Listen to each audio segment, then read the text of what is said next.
Bienvenidos a NanoBreak, un espacio donde acercaremos temas científicos y tecnológicos a la sociedad.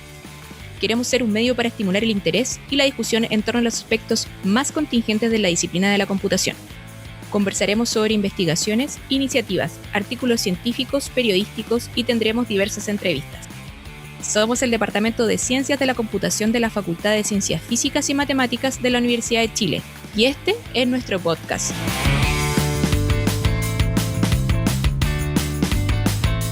Hola a todos y todas, bienvenidos y bienvenidas a un nuevo capítulo de NanoBreak, el podcast del DCC. Antes de comenzar, queremos saludar como siempre a todo nuestro equipo que hace posible este podcast y también agradecer a todas y todos los seguidores y comentarios, ya que así de esta manera continuamos con muchas ganas esta aventura que comenzó y ya esto está creciendo. Bueno, para comenzar, saludamos a la profesora del DCC, Jocelyn Simmons, quien como siempre tiene a cargo la primera sección y donde vamos a hablar temas muy interesantes. Así que, hola Jocelyn, ¿cómo estás? Bienvenida a un nuevo capítulo. Hola, ¿cómo están por allá? Todo bien por acá también. Jocelyn, hoy día vamos a hablar un tema bastante interesante, la huella digital. ¿Qué es la huella digital? ¿Qué entendemos por huella digital? Básicamente es lo que porque la traducción en inglés es digital footprint, o sea, básicamente es la huella que tú vas dejando en los sistemas informáticos que uno podría después ir a minar, conectar y entender un poco más acerca de ti a través de los datos que vas dejando y la información que vas dejando en línea. Por ejemplo, esto se refiere a nuestros posteos, la información que nosotros dejamos en nuestras redes sociales, básicamente. ¿Qué pasa con no solo redes sociales, no, porque, por ejemplo, efectivamente, posts en Facebook, Instagram, Twitter, sí, eso. Uno está activamente creando esa huella digital, subiendo contenido, pero también visitar sitios que donde uno, por ejemplo, guarda cierta información en cookies, en un archivo de texto, donde uno ve que ha ido visitando el usuario. Esa es una forma pasiva también de ir generando una huella digital. Ah, perfecto, porque cuando uno visita un sitio web, estos cookies, uno de repente el sitio web te tira una pantalla que dice como aceptar cookies y uno dice como ya, filo, aceptar. Pero eso es finalmente como que rastrean lo que tú estás buscando. Efectivamente, porque a veces no es solamente para ver qué estás buscando, sino ver cómo estás navegando en el sitio, pero básicamente una cookie, ¿por qué se llama una cookie? Porque es un pequeño archivo de texto, por eso cookie chiquitito, una galletita, donde uno puede guardar información y después usarla, por ejemplo, para, mostrarle ciertas opciones al usuario, dado que tú ya sabes que hizo ciertas acciones dentro del sitio, ¿ya? Pero obviamente esta información puede ser recolectada también por terceros y puede ser ocupado para tratar de linkear, por ejemplo, qué hizo el usuario en este sitio versus qué hizo en este sitio y, por ejemplo, así saber, por ejemplo, si te gusta cierto tipo de música, a lo mejor te voy a ofrecer cierto tipo de producto en otro sitio. O sea, finalmente cuando nosotros decimos, oh, mira, qué inteligente el computador me está tirando publicidad, por ejemplo, de bicicletas, esto no es como la inteligencia del robot, del robot, es como que uno dice como que hoy nos están espiando, más casi, ¿no? O sea, básicamente sí. Qué paranoico. En alguna parte, por ejemplo, si fuiste a mirar, por ejemplo, no sé, páginas de bicicletas o te pusiste a mirar un blog de alguien que, por ejemplo, cuenta sus aventuras en bicicleta, lo más probable es que se recolecte información por ahí, vayan viendo, tienes interés en bicicleta, entonces mostrémote avisos de bicicleta, porque muchas veces la huella digital se usa para eso, para tratar de ajustar el contenido que se muestra en un usuario en los avisos, para generar más interacción con los avisos. ¿Y qué pasa con las redes sociales? Básicamente es lo mismo.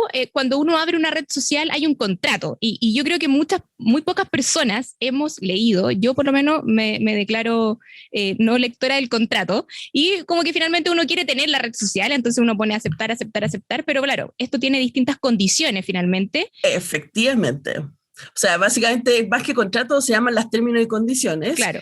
Y es importante que estén aware, que estén no sé si la traducción correcta es pendiente, pero que sepan cuáles son los términos y condiciones efectivamente porque hay cosas que les permiten, por ejemplo, subir contenido, pero ¿qué significa subir contenido? Por ejemplo, si yo después borro un post, ¿qué pasa con esa información? ¿Efectivamente se borra del sitio o, por ejemplo, se guarda para después? O sea, no, eso tienen que tenerlo ustedes muy claro. Por ejemplo, en Facebook uno, por ejemplo, puede borrar la cuenta, pero borrar la cuenta muchas veces solamente es una desactivación temporal, pensando que a lo mejor quieres volver eventualmente al sitio y ellos ahí te pueden reactivar la cuenta. Entonces, eso hay que leérselo muy bien y cada una de estas redes y por ejemplo, aplicaciones de chat como WhatsApp tienen sus términos y condiciones y es importante que ustedes las conozcan antes de postear. Por supuesto. Yo creo que más que nada hay que pensar muy bien qué quiero postear, o sea... Sí, además del posteo, como la foto que uno va a subir finalmente, ¿no? Efectivamente, o sea, si es una foto que va a estar, o sea, una vez que uno sube una información en la red, por ejemplo, en Twitter, si uno borra un post, ok, uno lo borró de su cuenta, pero hay muchas personas que pueden encontrar ese post antes que tú lo borres y le sacan un pantallazo, y ese pantallazo vive en la memoria, ¿ya? Entonces, cualquier cosa que ustedes suban en la red, tener conciencia de que en realidad eso probablemente va a tener una vida larga, mucho más larga de lo que ustedes pensaban. Claro, hoy día tampoco sabemos qué es lo que va a pasar en el futuro con nuestros datos. Oye, y un tema bastante paranoico. Y para cerrar este tema, me gustaría preguntarte algo, quizás que muchas personas se han preguntado, pero no sabemos. ¿Es segura realmente la nube en la cual se suben, por ejemplo, el teléfono en particular, uno saca una foto y automáticamente si uno tiene linkeado la nube, se suben? Ya, por supuesto, es seguro en algún momento cuando uno pierde en algún momento el aparato y claro, uno recupera finalmente la foto, pero ¿es segura realmente? Mira, depende harto de la configuración y de la nube. O sea, las nubes, por ejemplo, típicas, porque ojo que es plural porque son varias, o sea, está por ejemplo la nube que tiene Google, está la de Apple, o sea, hay varias nubes y efectivamente toman hartas medidas de seguridad porque obviamente que a ellos no les conviene que haya una filtración porque van a perder clientes, pero no hay que olvidar que, por ejemplo, han ocurrido filtraciones importantes de servicios como Dropbox, de la nube de Apple, por ejemplo, ahí se filtraron fotos de actrices, por ejemplo. Y también no hay que olvidar también que existe la ingeniería social, que la gente te pide cierta información o te pide, por ejemplo, el código de doble autentificación para tratar de entrar a tu cuenta. Entonces también hay que estar pendiente de ataques directos, especialmente hoy en día que por ejemplo, uno ve que personas como los constituyentes están bajo ataque. Oye, qué miedo hoy día de verdad nos fuimos un poco... Menos mal que no está Alejandro Evia en este podcast, porque de verdad hubiésemos estado muy paranoicos, hubiésemos quedado paranoicos después de este capítulo. Jocelyn, pasando un poco más al tema y un poco más lúdico, hoy día vamos a hablar de un pasatiempo distinto. Hoy día, ¿qué nos traes para compartir? Hoy día les traigo un juego que se llama Código Secreto, ¿ya? Uh-huh. Y es un juego un poco distinto a los otros que he traído, que son más de naipes. Bueno, acá también hay naipes, pero fíjate que estos naipes son un poco distintos a los que he mostrado antes, porque cada naipe trae dibujos, por ejemplo, y fíjense que en realidad los dibujos tienen como varios aspectos. Uh-huh. Por ejemplo, hay unos dardos con un calendario, acá hay una rueda de Ferris con unas manzanas. Entonces, lo que tiene este juego es que uno en realidad lo juega en equipos. Entonces hay un equipo rojo y un equipo azul, ¿ya? Y fíjense que también hay una cruz, pero ahí la voy a explicar más tarde. Y entonces el líder de cada equipo conoce esta planilla, ¿ya? Que son de 5x5, que es una grilla de 5x5, y se ordenan estas tarjetas abajo, uh-huh, en una grilla de 5x5. Entonces, si yo soy el del equipo rojo, yo tengo que ver qué pistas te puedo dar para que tú adivines cuáles son las tarjetas del equipo rojo, pero antes que el equipo azul adivine todas sus pistas, ¿ya? Entonces, lo que uno tiene que empezar a mirar es qué tienen en común, por ejemplo, tarjetas que yo quiero identificar, y fíjense que acá tengo, por ejemplo, un café, acá tengo esta rueda que tiene unas manzanitas colgando, y acá tengo un queso. Entonces yo podría decir la pista es comida, porque las pistas tienen que ser una sola palabra, ¿ya? ¿Ya? Entonces mi equipo tiene que tratar de identificar cuáles son las tarjetas que yo estoy identificando como comida, pero en realidad como estas tarjetas tienen varios aspectos, a veces uno sobreidentifica con las pistas y justamente puede pasar que el equipo, en vez de achuntarle a las rojas que yo quería que le achuntaron una azul, o en el peor caso le achuntan a la negra, y entonces es el asesino y ahí pierde automáticamente el equipo. Así que es bastante entretenido. Oye, pero ¿cuántas personas se juega?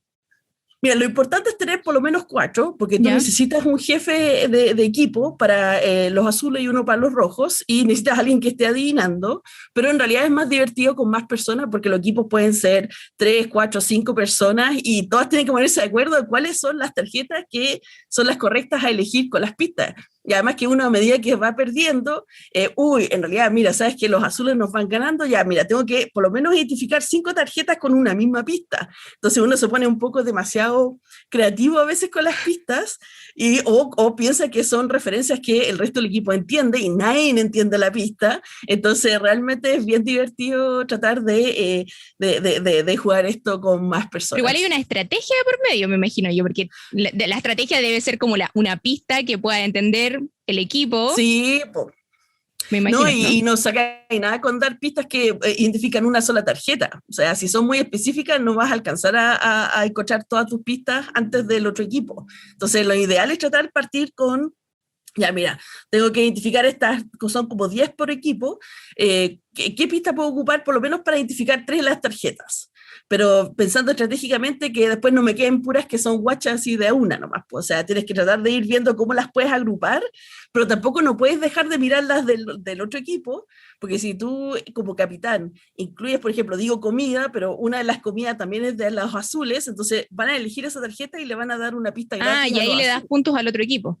Sí, porque les van descubriendo. El equipo que gana es el que descubre todas sus pistas antes que el otro. Ya, perfecto. Mira, vamos a buscar este juego, código. Mira, está secreto. en esta versión con imágenes, y también hay una versión con texto. Ya. Con palabras. Entonces, hay de las dos formas, y esta sí es bien divertida. Sí, lo podemos buscar en cualquier casa comercial. ¿Sí? Sí, o sea, por ejemplo, si van al sitio, esto también, muchos los juegos de mesa en Chile los trae De Beer, entonces esto no es un product placement, pero en realidad ellos traen muchos de estos juegos que he mencionado, y tienen una página web donde venden juegos de video, o sea, juegos de mesa, y hay hartos comercios que ya traen esto. Probablemente hasta uno lo pueda encontrar, por ejemplo, en el Jumbo. No vamos a dar tanta publicidad. Pero se encuentra fácilmente. Lo podemos encontrar en cualquier casa comercial. Código secreto, anótenlo, porque está muy bueno, entretenido para pasar un poco el tiempo en este encierro que todavía no estamos tan libres aún. Así que muchas gracias, Jocelyn, a seguir cuidándose, por supuesto. Nos vamos a seguir viendo en los capítulos que nos quedan de este ciclo, así que muchas gracias, que estés muy bien y nos vemos en el próximo capítulo sin duda. Chau. Cuídate, chao. Bueno, para continuar hoy día en NanoBreak queremos hablar no de una, sino de varias áreas de investigación y de trabajo en computación. Y es que a lo largo de los capítulos de nuestro podcast hemos contado cómo el desarrollo de nuevas técnicas computacionales se han traducido en múltiples avances tecnológicos que podemos ver diariamente. Uno de ellos tiene que ver con esta capacidad que tienen hoy los computadores de crear imágenes de personas u objetos, por ejemplo, con un nivel tal de precisión que a veces resulta difícil distinguir si son reales o no. De hecho, los avances de muchas de las técnicas son ampliamente utilizadas en industria de entretenimiento como el cine y los videojuegos. En este sentido, seguramente quienes estudian o trabajan en computación estarán familiarizados con el área de la computación gráfica, que tiene que ver con el uso de los computadores para generar imágenes visuales y espaciales del mundo real. Esta área también se cruza con otras como visión computacional, que busca que los computadores logren, entre comillas, ver el mundo de alguna forma que lo hace un ser humano, y por supuesto con el área de inteligencia artificial. ¿Cómo convergen todas estas áreas, tanto en su estudio como en el desarrollo de aplicaciones concretas? Para conversar sobre esto, invitamos hoy al profesor del DCC, Iván Ciprián, quien precisamente realiza investigación en temas en computación gráfica y visión computacional. Hola Iván, ¿cómo estás? ¿Cómo va tu vida? Y bienvenido a NanoBreak. Hola Karin, ¿qué tal? ¿Cómo estás? ¿Todo bien? Gracias. Primero que todo, cuéntanos cómo estás, cómo va tu encierro, cómo te trata esta pandemia. ¿Estás en Perú? ¿Estás en Chile?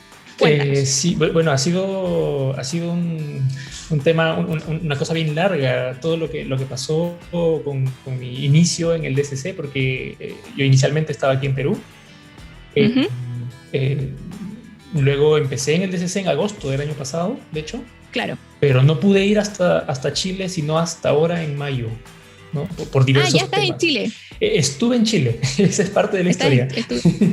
Lo que pasa es que fue todo un tema hacer los trámites de visa y todo esto por la pandemia, ¿no? Estaban todas las oficinas cerradas. Por supuesto. Fue muy difícil. Bueno, obtuve la visa y pude viajar en mayo. Y fui básicamente para digamos, ya como terminar los trámites. Había que sacar la cédula y estas cosas. Entonces, me tomó como 2 meses y medio más o menos. Y de ahí me regresé acá a Perú porque nació mi hijo hace 2 semanas. Entonces, ¡oh, felicidades! Entonces, estoy ahora en este nuevo rol de padre. Bueno, es mi segundo hijo, pero... Padre, ya, no eres padre primerizo. Es mi segundo hijo después de 6 años. Es casi como, ya. Es casi como, casi como ser primerizo, sí. Pero oye, igual te damos la bienvenida como públicamente hoy día, porque yo creo que muy pocos te conocen también. Es distinto el tema presencial, por supuesto, pero hoy día te damos como te habíamos hecho una noticia, por supuesto, como comunicaciones, pero hoy día estamos como más público, por así decirlo. Gracias. Así que bueno, bienvenido al Departamento de Ciencias de la Computación, por supuesto, el mejor departamento de Chile. Del mundo. Iván, del mundo, sí, del mundo. Iván, tu trabajo como investigador se centra en las áreas de computación gráfica y visión computacional, ¿correcto? Uh-huh. Entonces, me gustaría que nos contaras en qué consiste, cómo se complementan estas áreas. Yo me gustaría partir como tratando de dar a entender qué hace cada área, ¿no? Perfecto. Por ejemplo, en la parte de visión computacional, ¿sí? Básicamente lo que tratamos de hacer es tratar de emular o simular la forma como el ser humano ve y entiende a través de los ojos. ¿Ya? El ser humano tiene una capacidad inherente, ¿no? Nosotros nacemos con la capacidad de poder reconocer objetos y reconocer nuestro entorno, por ejemplo, ¿no? Y es porque a través del tiempo la evolución nos ha dado este sistema de visión que es muy complejo, que conecta los ojos, que son nuestro sistema de sensor, ¿no? Básicamente el ojo es como si fuera nuestra cámara y nuestro cerebro, que es el que provee toda la capacidad cognitiva, ¿no? Uh-huh. Esto, tratar de simularlo en un computador es complejo porque primero nosotros tenemos que tener, obviamente, dotar al computador de la capacidad de poder mirar o poder tener información de su entorno. Y esto lo hacemos a través de cámaras generalmente, ¿no? Entonces, imagínate, es como que ponemos una cámara, conectamos nuestra cámara web, por ejemplo, al computador y con eso ya tenemos nuestros ojos. Sin embargo, el siguiente peldaño en esta construcción de estos sistemas es cómo le dotamos esa capacidad inteligente de poder capturar, por ejemplo, una imagen a través de una webcam y que el computador me pueda decir, ok, ahí está Iván Cipirán, ahí está Karin Riquelme. ¿Sí? Eso es, uh-huh. es el siguiente nivel que no se había logrado todavía de una forma como muy, muy precisa en los últimos 40 años. No ha sido uh-huh. sino hasta 10 años, hace 10 años, cuando esta ola de nuevos algoritmos de inteligencia artificial nos han permitido a nosotros poder llegar a hacer cosas que son, digamos, ya casi de la ciencia ficción, ¿no? Ahora ya los algoritmos de inteligencia artificial son capaces de poder tomar las imágenes que tenemos de una webcam, por ejemplo, y poder reconocer todos los objetos que están presentes en esa imagen, poder entender en qué escena uno se encuentra, poder hacer análisis que son bastante más complejos. Entonces, uh-huh. básicamente eso, la visión computacional es, queremos que el computador aprenda a observar una escena a través de una cámara o de un sensor y que pueda comprender qué hay ahí, ¿no? Que pueda comprender qué hay ahí de una manera lógica, estructurada, ¿no? Por el otro lado, la computación gráfica es un área en donde parte del sentido contrario, ¿no? Nosotros tenemos en el computador escenas que podemos modelarlas o podemos crearlas de manera abstracta o de manera virtual. Y lo que uh-huh. queremos es tratar de construir una imagen que sea lo más realista posible de esa escena, ¿no? Por ejemplo, todos hemos visto una película animada, ¿no? Tal vez. Todos hemos visto, no sé, Frozen, por ejemplo, ¿ok?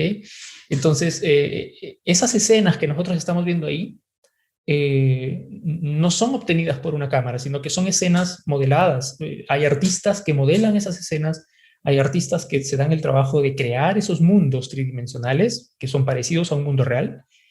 Y finalmente lo que uno quiere es como, ok, esa escena que yo tengo en la computadora, ahora quiero traducirla a una imagen, en donde esa imagen va a componer el video de mi película, por ejemplo.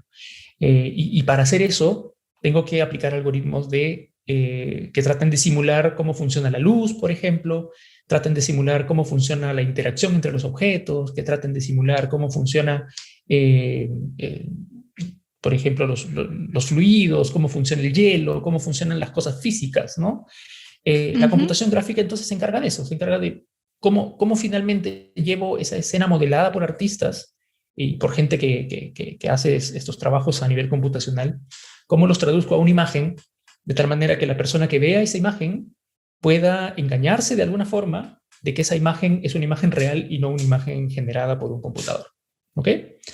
Entonces, dicho esto, estas dos áreas son como complementarias porque la computación gráfica trata de, dada una escena computacional creada en el computador, llevarla a una imagen, y la visión computacional trata de tomar esa imagen y tratar de reproducir lo que generó el artista a través de una descripción lógica, ¿no? Entonces, como un ida y vuelta en la que están estas dos áreas y que tienen como punto de partida una imagen, ¿no? O sea, la computación gráfica genera imágenes y la visión computacional toma imágenes y las analiza para obtener representaciones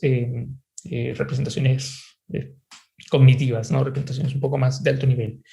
¿Ok? Hasta antes de que hubiera todo esto de la inteligencia artificial, estas dos áreas habían estado bien separadas porque no se comprendía muy bien todavía cómo es que existía ese nexo entre la computación gráfica y generar imágenes y entre tomar imágenes y tratar de analizarlas para obtener su contenido. Eran como áreas muy separadas, ¿no? Trataba un área de resolver sus problemas de una forma y la otra área tratar de resolver sus problemas de otra forma muy distinta. Y muy poca gente había logrado hacer como esa simbiosis, ¿no? De hacer que este flujo de información en estas dos áreas sea como continuo.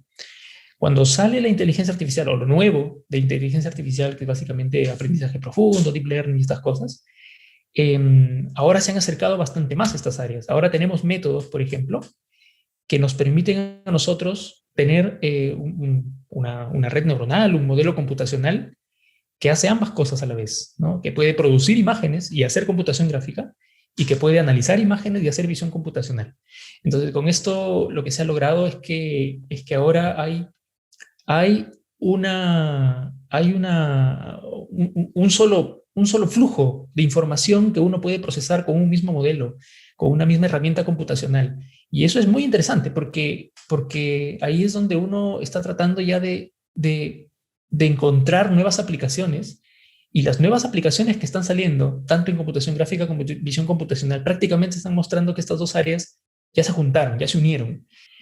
Nosotros aquí, por ejemplo, no es mi área tampoco, pero lo que está haciendo ahora sí la comunidad científica es ya no solamente hablar de computación gráfica y visión computacional, sino que ahora también hablamos del lenguaje, ¿no? O sea, comenzamos a meter cosas de procesamiento del lenguaje natural, ¿no? Cosas que hacemos también en el DCC, y ahora ya es prácticamente un todo, ¿no? O sea, el nexo visión, gráficos, lenguaje, están todos mezclados ahí tratando de encontrar aplicaciones que son ya como las aplicaciones de última generación, ¿no? Que es como mezclar todas estas cosas para producir entes computacionales que se parezcan cada vez más a un ser humano, ¿no?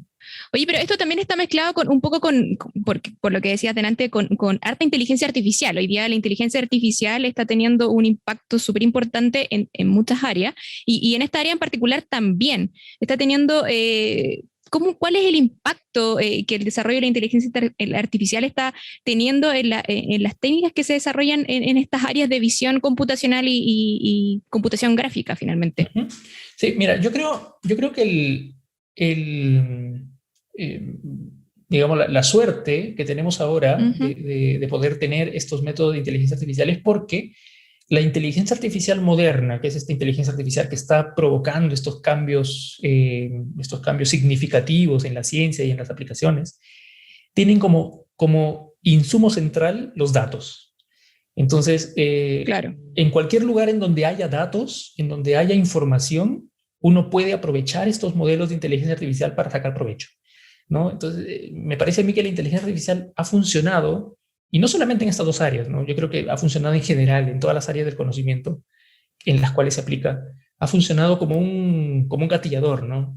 Es el gatillador que te permite ir más allá, ir un poquito más allá, porque tienes esa capacidad de poder aprender de la experiencia, ¿no? Que es básicamente lo que hacen los modelos actuales.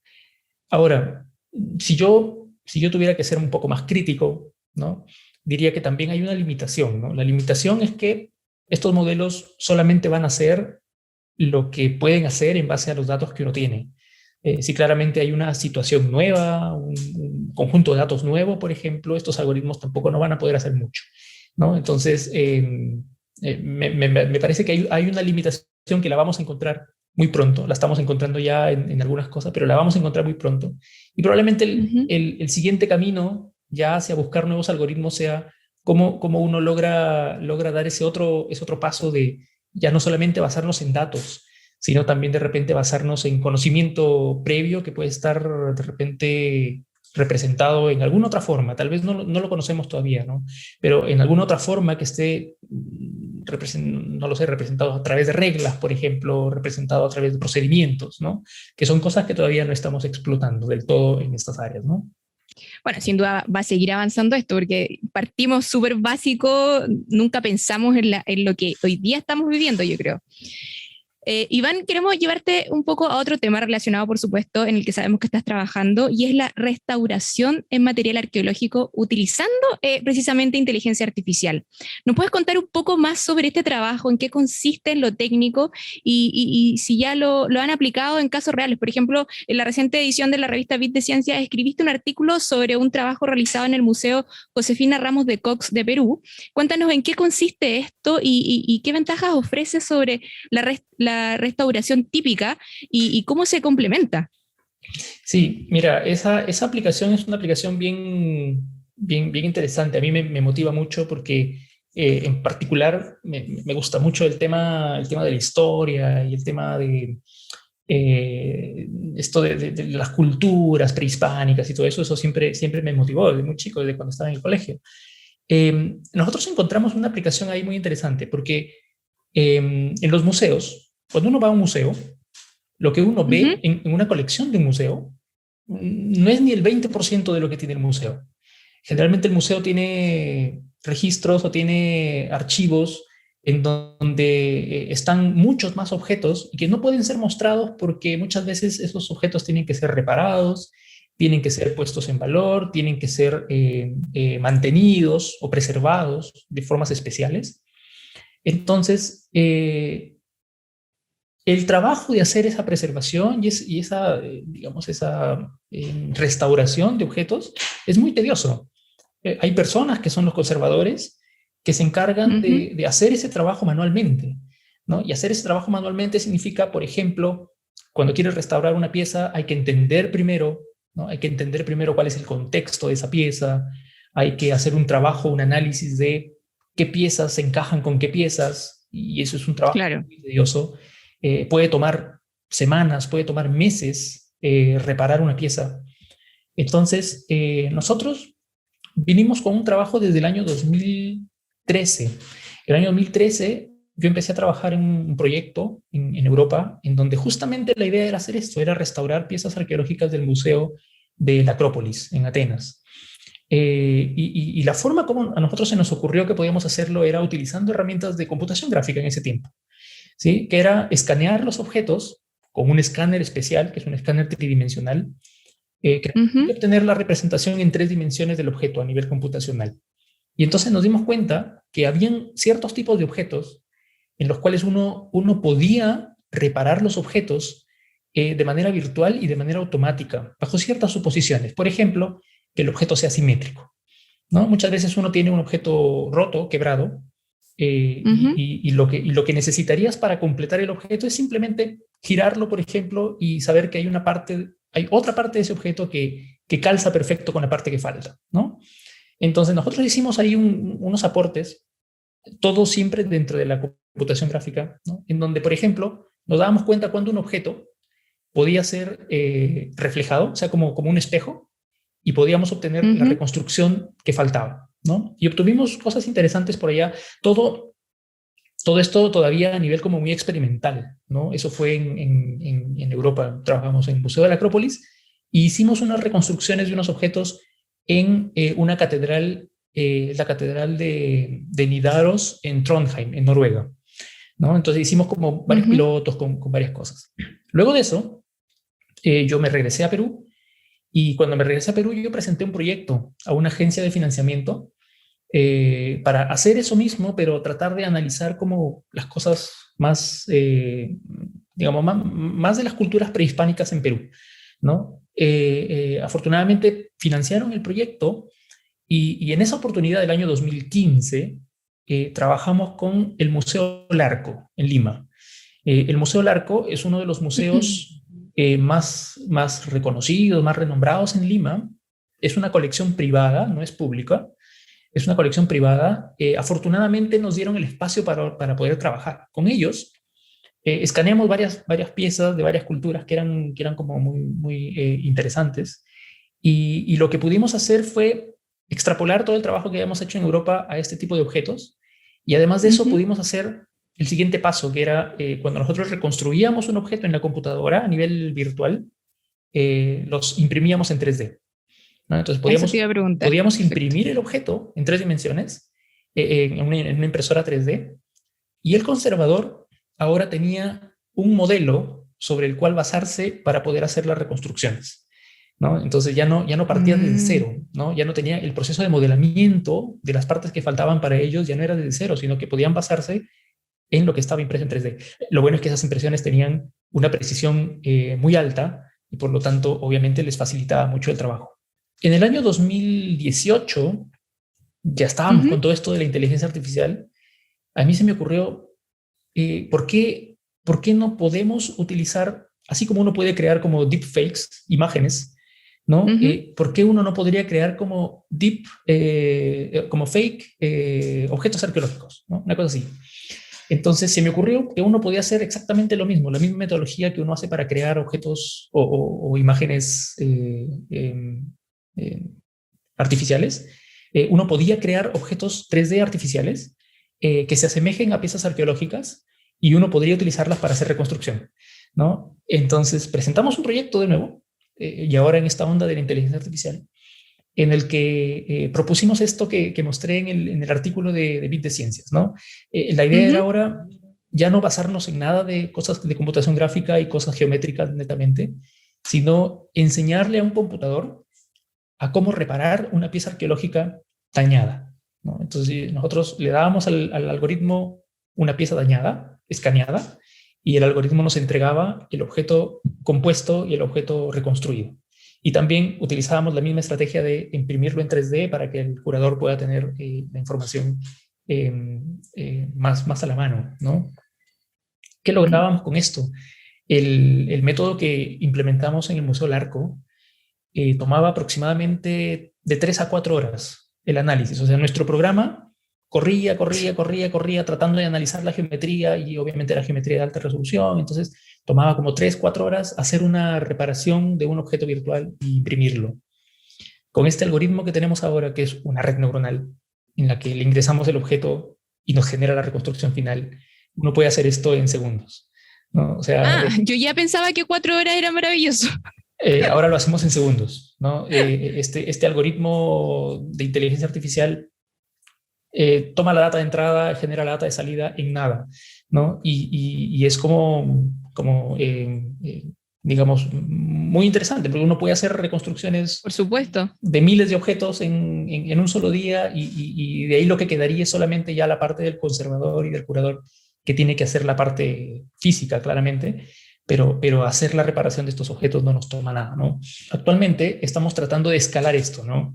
Escalar el tema de cómo utilizar la inteligencia artificial para generar mejores piezas, porque si bien es cierto el algoritmo funciona bien, todavía tiene el problema de que necesitamos la suposición de que el algoritmo es simétrico, por ejemplo, o de que el algoritmo tiene o de que las piezas tienen cierta estructura que puede ser explotada, ¿no? Sin embargo... Claro, que sea más exacto, me que imagino sea más yo, ¿no? exacto, sí, ¿no? Sin embargo, hay casos y hay algunos objetos que no cumplen con esta suposición. Y al no cumplir con esta suposición, claramente nuestro algoritmo no hace nada, ¿no? O sea, bota cualquier cosa. Estamos trabajando ahora en cómo escalar esto para que realmente sea un algoritmo que genere fake objetos arqueológicos, ¿no? O sea, objetos arqueológicos fake que puedan parecerse mucho a lo que uno encontraría en un museo. Vamos en camino de tratar de buscar de repente algún socio, ¿no? Algún socio en Chile. Por ejemplo, el Museo de Antropología e Historia, que está ahí en La Moneda, me parece, Sí. tiene una colección riquísima de objetos arqueológicos y no solamente chilenos, sino objetos arqueológicos de muchas partes de América. Y sería interesante, por ejemplo, poder analizar cómo esos objetos tienen ciertas estructuras que son similares sin importar de dónde vienen, ¿no?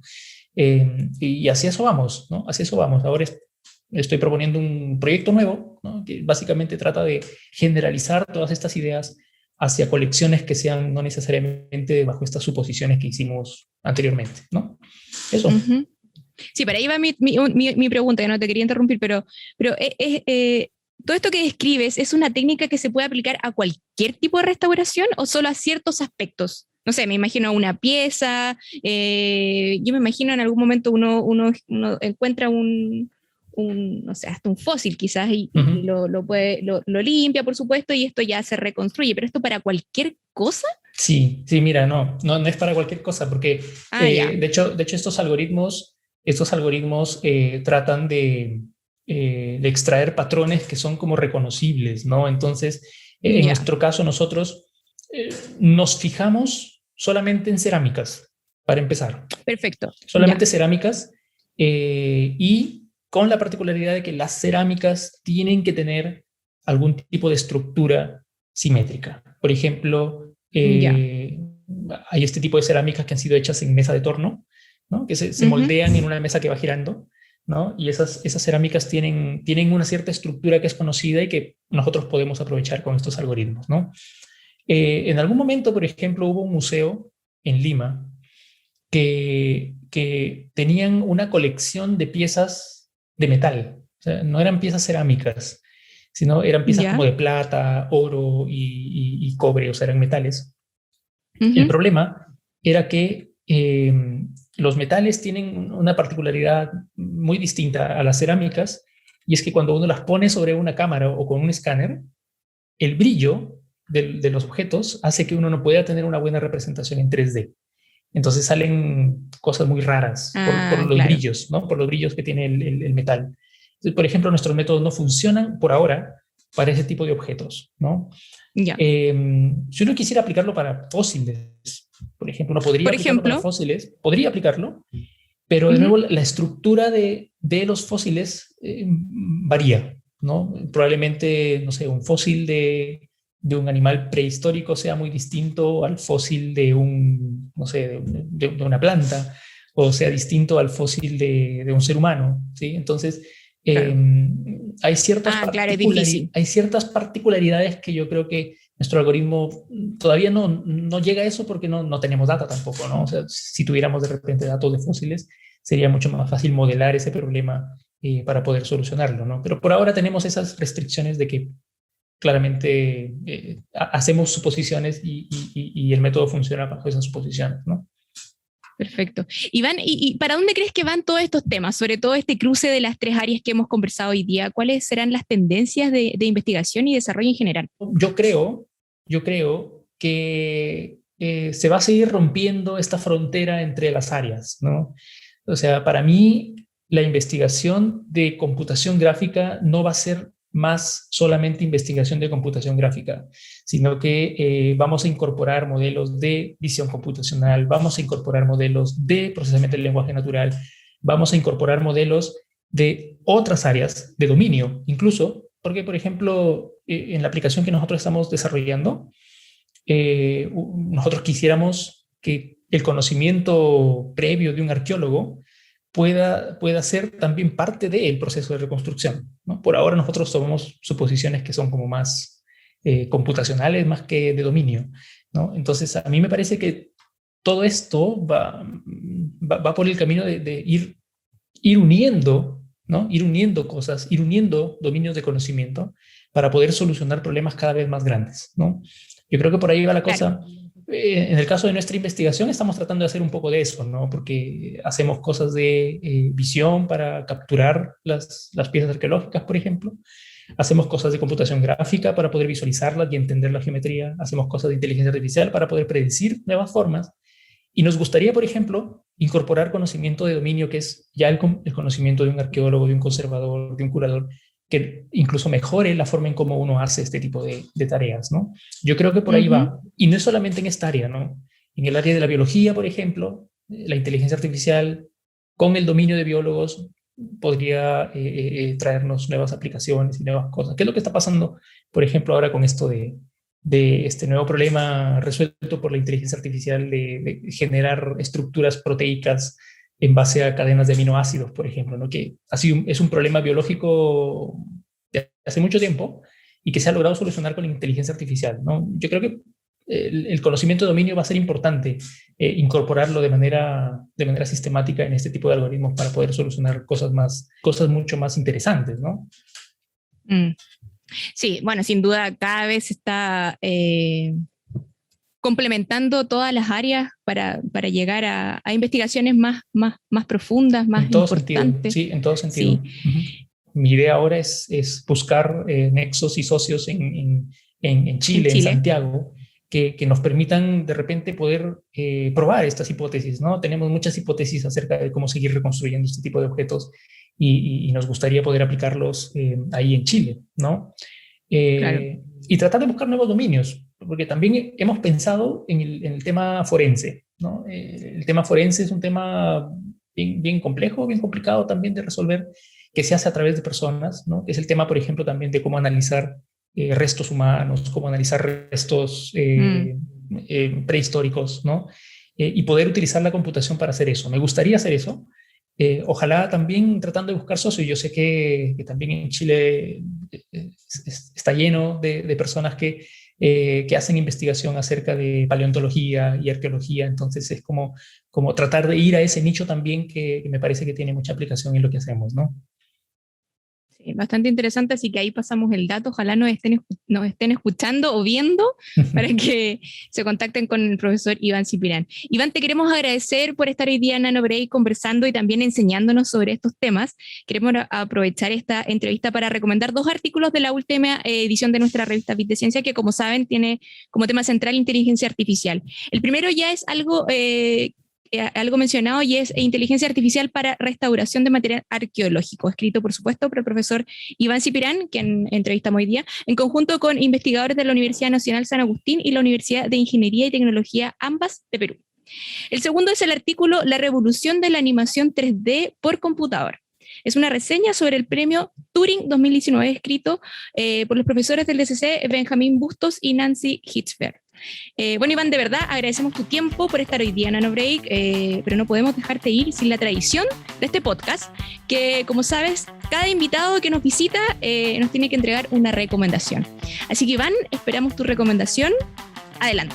Sí, bueno, primero gracias por la invitación y gracias por permitirme explayarme sobre esto que es mi área y lo que me gusta hacer. Sí. Si yo tuviera que recomendarles algo, mira, a mí me gusta mucho la música, ¿ya? Me gusta mucho la música. Mira. Si yo no hubiera sido computín ni científico, probablemente hubiera sido músico. Mi padre no lo permitió porque no quería que me vuelva bohemio, decía él. Me gusta mucho la música. Bueno, soy rockero metalero. Mira. Si a alguno de ustedes les gusta el rock y el blues, yo les recomiendo un grupo peruano andino que se llama Uchpa, que tocan blues en quechua y es muy bueno. Está bueno el dato. Mira, Sí. no habíamos tenido música, así que primera vez que nos recomiendan algo de música, así que de verdad, Iván, muchas gracias por estar hoy día en Nano Break. Te agradecemos de verdad tu tiempo, por enseñarnos esta área que de verdad no conocíamos mucho. El tema arqueológico está de verdad muy interesante y ojalá personas que trabajan en este tema te puedan contactar y podamos y se puedan hacer investigaciones de verdad bastante relevantes para nuestro país, para Latinoamérica, para el mundo. Así que de verdad, te agradecemos de verdad tu tiempo. Suerte, a cuidarte mucho y pucha, ojalá nos veamos en algún momento presencial para poder conversar más de estos temas. Sí, yo creo que sí. Muchísimas gracias, Karin, a ustedes, a la gente de comunicaciones, al DCC. Encantado. Me encantó conversar con ustedes. Gracias. Muchas gracias. Ya pues, Iván, cuídate. Cuídense. Chao, chao. Nos vemos. Para continuar con Nano Break, hoy día, como saben, tenemos un espacio para nuestros estudiantes y por supuesto en esta oportunidad tenemos como invitado a Bastián Matamala, quien está desarrollando el primer corpus en español del problema de incongruencia de titulares en medios chilenos, un tema que de verdad no podemos dejar de analizar en este podcast del DCC. Bueno, saludemos a Bastián para que nos cuentes un poco de su investigación. Hola Bastián, ¿cómo estás? Bienvenido a Nano Break. Hola, Karin, muy bien, ¿cómo estás tú? Bien, también. Oye, Bastián, cuéntanos cómo va tu vida estudiantil en esta pandemia. ¿Cómo te trata tu vida? ¿Dónde estás? Bueno, estoy en el Magista, en el programa de doble titulación de la facultad. Terminé los ramos de ingeniería el semestre pasado. Y básicamente lo que hice también el semestre pasado fue desarrollar esta propuesta de investigación, que es en lo que me estoy enfocando desde este semestre en adelante.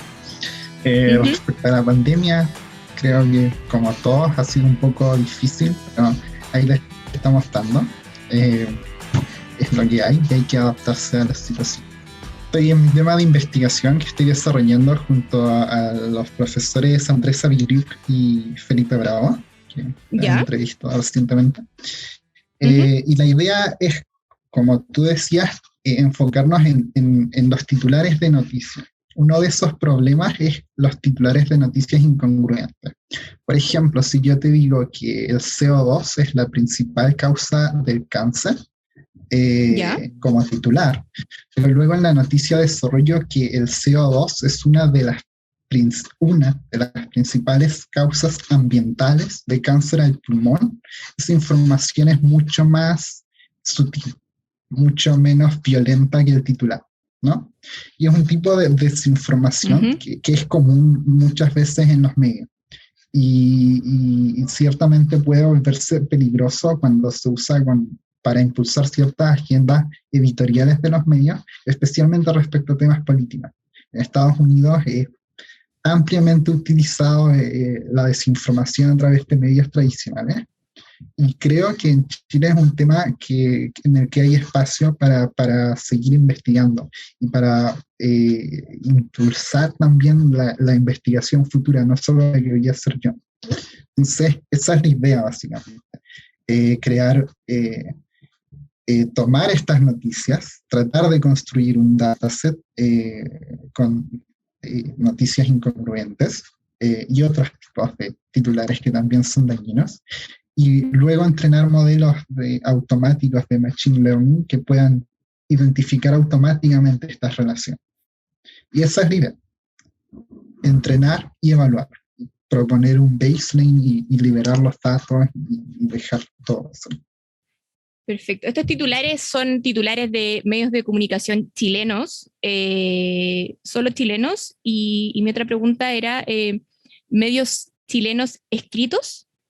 Sí, escritos y sí, chilenos, pero como la idea igual es que pueda generalizar a otros medios en español, pero los datos de entrenamiento que se utilizarían y los análisis que se podrían sacar de eso serían realizados en medios chilenos. Perfecto. Oye, ¿y qué objetivos tiene esta investigación? El objetivo es entrenar y validar modelos de Machine Learning. La idea es tratar de construir modelos que puedan aprender a diferenciar esa sutileza que decía, cuando un titular no es correspondiente con la idea que se desarrolla en el texto. Entonces, este es esencialmente el objetivo. Ya, ¿y cómo nace, qué motivación tienes para investigar este tema? ¿Cómo nace esta idea de investigar este tema? Porque en verdad me parece súper interesante, pero es como súper distinto a lo que hemos tratado en distintos capítulos de este podcast. Entonces, ¿cómo nace la idea de investigar en particular este tema? Bueno, durante la década pasada, como este término de las fake news se hizo bastante popular. Especialmente porque en Estados Unidos, por ejemplo, la campaña de Donald Trump fue muy impulsada por las noticias falsas, o el referéndum en Inglaterra para salirse de la Unión Europea. Entonces como que siempre estuve atraído a ese problema, y como se puede usar todas estas herramientas modernas de inteligencia artificial para tratar de solucionar el problema. Y como que a medida que uno va entendiendo el problema y va desarrollando la idea, era como un poco difícil, porque al final tratar de diferenciar una noticia que es falsa de una verdadera igual requiere como conocimiento, conocimiento del mundo, que hay que hacer un fact-checking de eso. Oye, y esta información que ustedes finalmente van a analizar referente a los titulares y el cuerpo de la noticia, ¿cuál es la importancia social? Principalmente cuando hoy en día las noticias se consumen de forma digital, en Twitter o en Facebook, en redes sociales en general, y uno ve el titular y eso es lo primero con lo que se queda. Muchas veces ni siquiera entra a la noticia a informarse del tema. Entonces, de alguna forma todos estos titulares como que van dándole forma a cierta narrativa. Y la hipótesis como de partida era que esto podría estar relacionado con una mayor polarización en la discusión política o discusión pública. Entonces, lo que yo veo interesante es también que una vez teniendo esta base se puede ampliar a hacer otros análisis que podrían ser mucho más relevantes. Si se trata de cuantificar como esta disociación, trata de identificar estos titulares, podría ayudar directamente a los medios de prensa a elegir mejores títulos, ¿no? Que igual lo dudo. Cuidado, mira que yo soy periodista. Estás tocando un tema sensible, Bastián. Hablo más de las líneas editoriales. Entonces, también podría ser la base de herramientas automáticas que se instalen desde el lado del cliente, del lector, que puedan decirle, no, esta información, este título es muy incoherente respecto a la idea que se desarrolla el texto, no lo creas. Bastián, y los análisis hoy día, bueno, estás haciendo la propuesta finalmente, pero los análisis de los medios de comunicación que vas a analizar, ¿cuáles son? ¿Tienes alguna muestra? Sí, estoy trabajando con una herramienta que se llama Event Registry, y esa nos provee bastantes fuentes chilenas, como la BioBio, la Cuarta, la Tercera, el Desconcierto. No, creo que no. Ya. Creo que... Pero en esta muestra están, además de los medios impresos, también existen medios digitales, ¿o no? ¿Solo estás analizando medios chilenos? Sí. ¿Impresos o digitales? Digitales. Porque es la forma que tenemos de analizar los datos. Si no, tendríamos que hacer un paso intermedio de digitalizar los datos y crece la complejidad del análisis. Igual se podría hacer, ¿no? Bueno, Bastián, de verdad agradecemos hoy día de que nos explique este tema. Esperamos poder invitarte nuevamente a NanoBreak para que nos cuentes en qué va este desarrollo, porque de verdad está muy interesante. Tocaste temas sensibles también, porque personalmente soy periodista, así que sin duda el tema me interesa mucho. Bastián, de verdad agradecemos tu tiempo, pero antes que te vayas, no podemos dejar que te vayas sin la tradición de este podcast, que es una recomendación de todos nuestros invitados. Así que, Bastián, adelante, esperamos tu recomendación. He estado leyendo harto así, ¿no? Así que me voy a la segura y recomiendo la trilogía de la Fundación, que yo considero que es muy relevante desde que la leí, porque desarrolla este concepto de la psicohistoria, que sería como un modelo matemático que el que le pasas como el estado actual de la sociedad y te predice el futuro de la sociedad. Entonces, es como el sueño más grande de todos los que trabajan en Big Data. Y el autor lo desarrolla bastante bien como con un imperio galáctico que va a colapsar, y cuando colapse va a sumir todo en anarquía y descontrol. Entonces hay que hacer algo para acortar como ese periodo, y yo lo encuentro muy bacán. Y Mira, para ser de los 50 creo que es bastante visionario en todo lo que igual está pasando ahora. mira, lo vamos a tener, lo vamos a mostrar ahí y lo vamos a recomendar también en nuestro espacio del Spotify. Así que de verdad, Bastián, muchas gracias por tu recomendación, por estar hoy día en NanoBreak contándonos esta investigación que sin duda va a tener un impacto importante en los medios de comunicación y en todo lo que vemos. Finalmente no se queden solo con la información que uno lee el titular, sino que profundicen un poco más la información, porque de repente puede ser distinto la información que tiene el cuerpo de la noticia. Así que de verdad, Bastián, muchas gracias. Esperamos que esté muy bien, por supuesto, a seguir cuidándose. Y puta, si tienes información de esta investigación, sigue avanzando y tienes más datos, de verdad, te agradeceríamos mucho que nos vinieras a contar nuevamente a NanoBreak. Gracias a ti por invitarme. Suerte. Ya nos vemos, cuídate. Chao. Chao. Antes de cerrar este programa, como siempre, les recordamos que NanoBreak pueden verlo y seguirlo en nuestro canal de YouTube como DCCU Chile o seguirnos en Spotify como NanoBreak. Recuerden también que estamos en todas las redes sociales como DCCU Chile, donde podrán conocer todo lo que hacemos como departamento.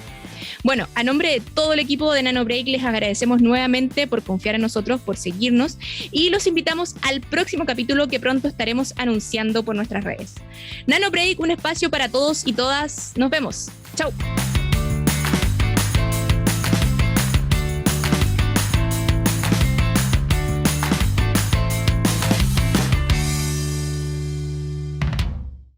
Las opiniones vertidas en NanoBreak son de exclusiva responsabilidad de quienes las emiten y no representan necesariamente el pensamiento del Departamento de Ciencias de la Computación de la Facultad de Ciencias Físicas y Matemáticas de la Universidad de Chile.